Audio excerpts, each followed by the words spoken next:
I just think that we all have like our story of what happened to us in the past, and I grew up in like what people would think was a really happy family, and I just wasn't happy.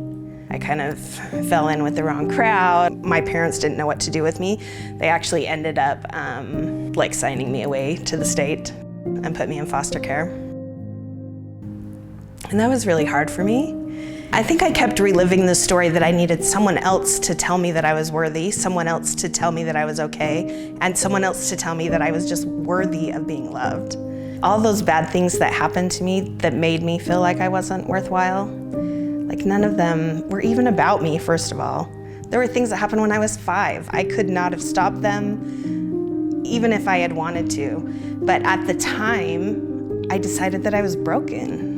I went around hustling, trying to get other people to approve of me, which is so sad. Like, I don't like that.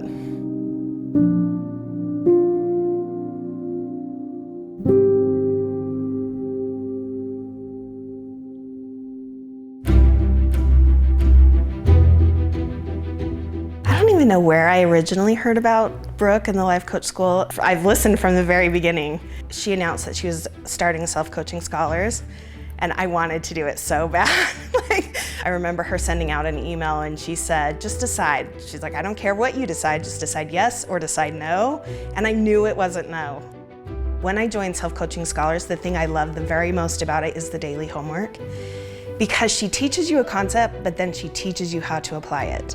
And you apply it daily, so that really gives you like a mindset shift. I think one of the most profound things for me has been that other people don't control our emotions. Like, I always thought that my feelings just happened to me. I think one of the most amazing gifts that I've gotten from Self-Coaching Scholars is learning that my past doesn't define me, first of all, and I can tell the story of my past however I want to tell it. So I was married for 18 years, I got divorced. We had 6 kids at the time, so I was a single mom. I was working graveyard shift and a daytime job. And I was like, I'm like working so hard, but my life was so hard. And now that I look back at that, I can retell that story just a totally different way. Like, at that graveyard job, I met a group of friends who were authors, and I started attending their writing group, and I wrote a book, which has been like a lifelong dream of mine. The only person that you really need to love you is you. You have intrinsic worth that is endless. You came to the earth with it. I've been in Scholars since March of 2017, and it's just been life-changing for me.